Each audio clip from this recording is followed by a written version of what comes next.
Hey YouTube, hope you're doing good. Today's deck profile is MirageGaogomon. Yes, MirageGaogomon. We've updated the list quite a bit since the 24-hour stream. We put a lot more testing into it. When I say we, I mean one of my people, my testing group. I have barely played MirageGaogomon, but my testing group really loves MirageGaogomon. This deck list was given to me by one of the people in my group. These are the people I test with that are the reason why I'm so good at Digimon. You know, if I top events or win events, it's because of these people. So these people made this MirageGaogomon list, and I'm going to show it to you. There's a few things to know about this list that I'll get to when I get there, but my guy straight up told me that if he was going to Gen Con, he'd play this 54 card list and he would top Gen Con. If not one day, both days. He's that confident in this MirageGaogomon, and after seeing it cook me in testing and cook other people in testing, for lack of better words, I have a lot more faith in MirageGaogomon. I still don't know if the deck is tier 1, maybe low tier 1, but piloted by the right person, you definitely do some damage with this deck. So what do you guys think? Do you think MirageGaogomon is the way or not?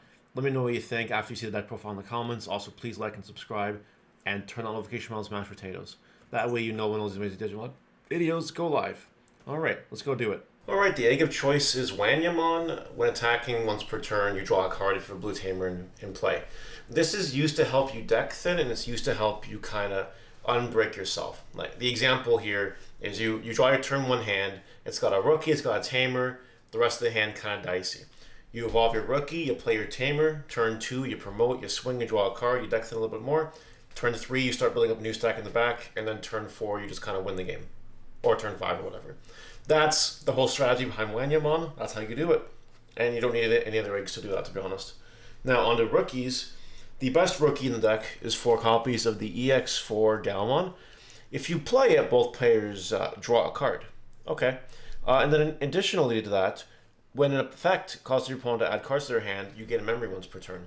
So this card is what you want in your stack, and you also want this card later on when you're comboing with Mirage.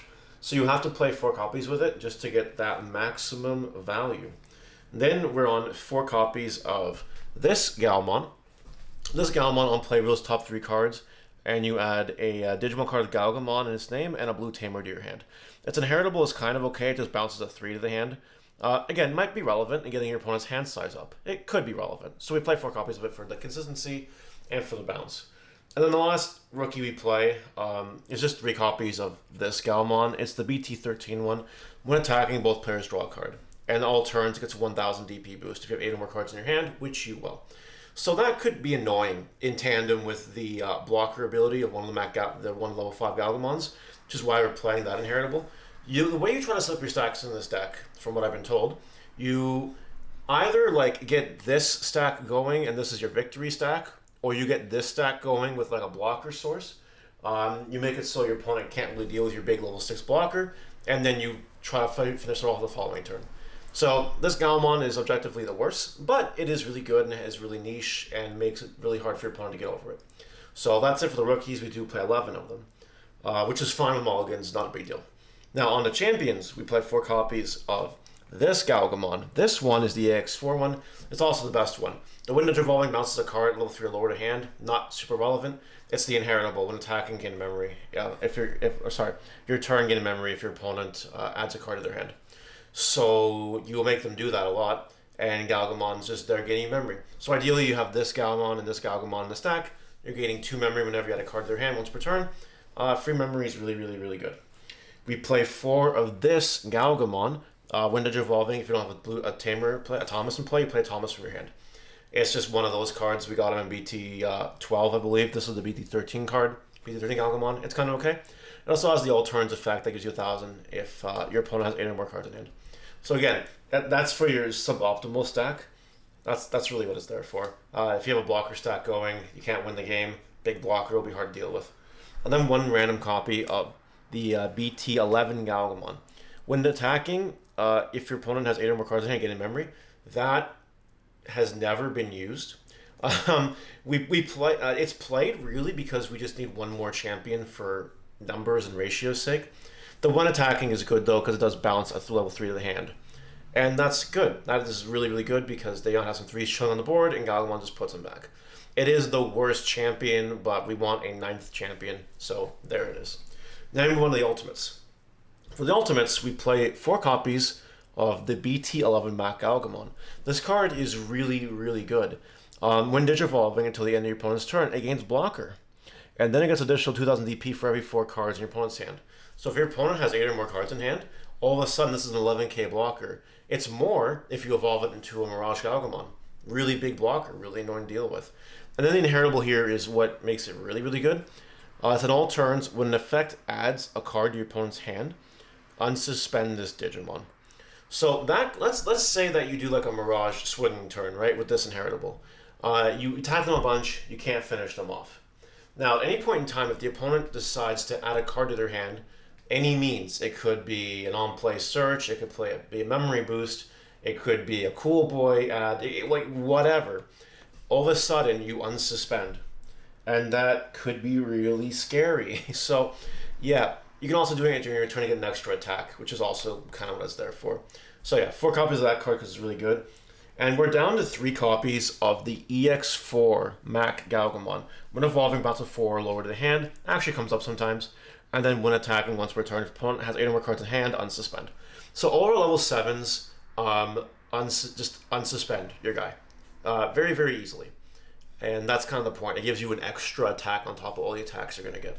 So yeah, that's it for the ultimates. Now we talk about the 6s. We talk about the best one first. It is just 4 copies of MirageGaogomon. So this card is very, very powerful.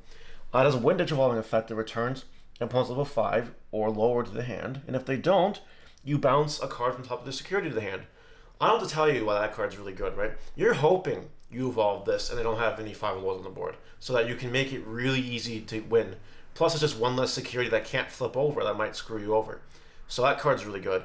And if that's not enough, it has an amazing all turns once per turn effect that says, whenever an effect adds cards to your opponent's hand, gain a memory for every 4 cards in your opponent's hand. So this can cause your opponent to play really awkwardly, right? Because if they're not drawing well, right? If they can't perform on your turn with this card on the board, you know, if they try to add a card to their hand, their turn might just end immediately because you might pass over the turn. And it's possible that an opponent misplays and falls right into this, true. But yeah, it also happens during your own turn, during your turn. So you're getting a whole lot of memory when you add a card to their hand with the when Digivolving effect. So that's pretty strong.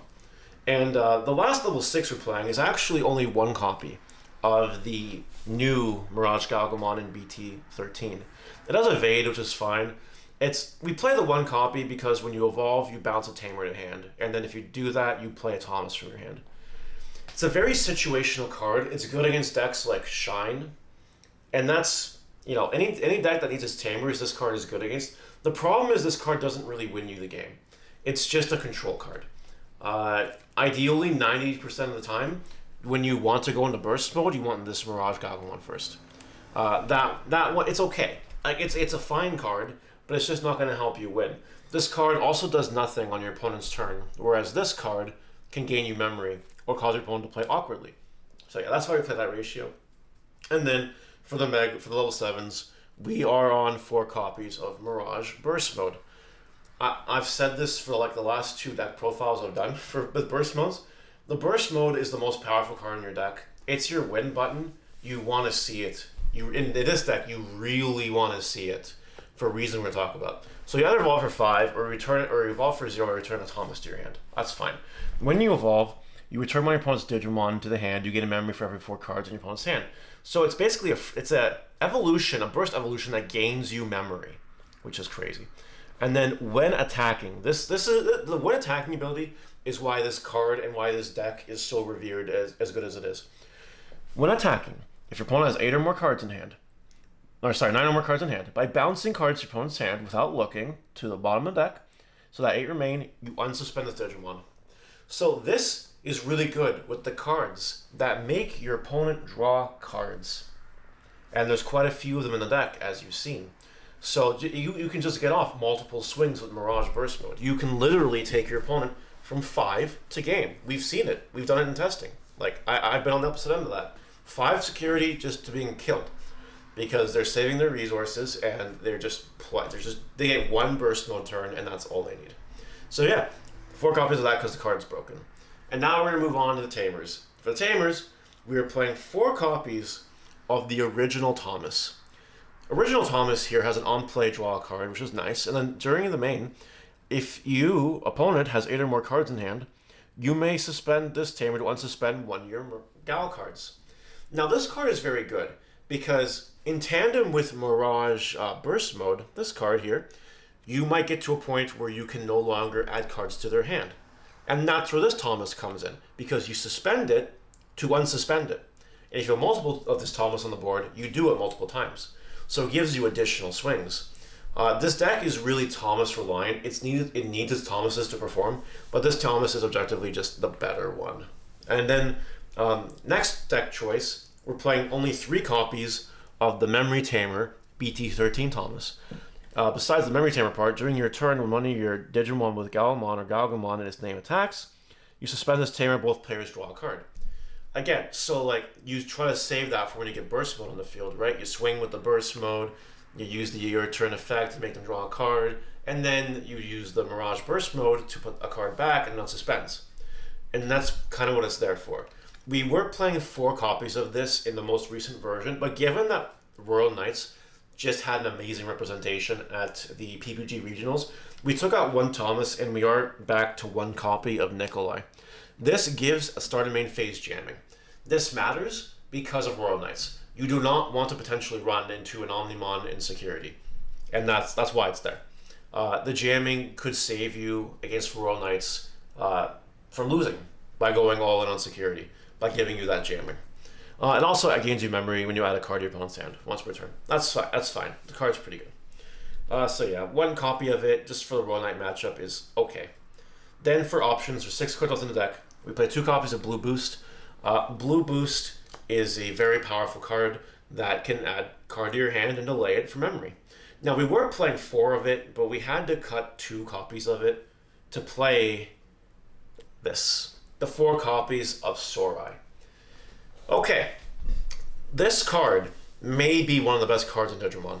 It has an effect that when it activates, you trash the top 4 Digivolution cards of one of your opponent's Digimon. That's fine. But then it induces a global effect that says until the end of your opponent's turn, the cards with no sources can't attack. So it prevents Marcuses from attacking, it prevents Royal Knights from attacking. And that's really strong. That's considering that Shine and Royal Knights are going to be everywhere, Sorai is a really good meta call. It also stops the Weenies and Baphomet from attacking, and that's important too. So Sorai has a really good matchup spread into the best decks of the format, and if they flip it in security, they might lose the game. They just might.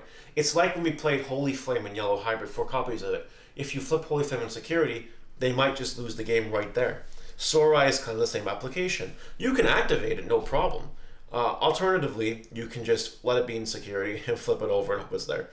So yeah, Sorai is an incredible card. It's one of the reasons why our Mirage list is testing so well into everything. Because you just activate Sorai and then it's like, okay, what do I do? You know, there's just nothing there. But yeah, that's the MirageGaogomon deck. We will go to some closing thoughts here. Alright guys, that's it. That's MirageGaogomon. That's the list. Let me know what you think in the comment section below. It is a really good deck. I can acknowledge that. And hopefully you find some success with it at Gen Con. Just don't do it at IRL Gen Con. I don't want to play against it at IRL. No, I don't want to do that. No. But anyway, enjoy the deck, guys. I'll see you later. Have a good one. Bye.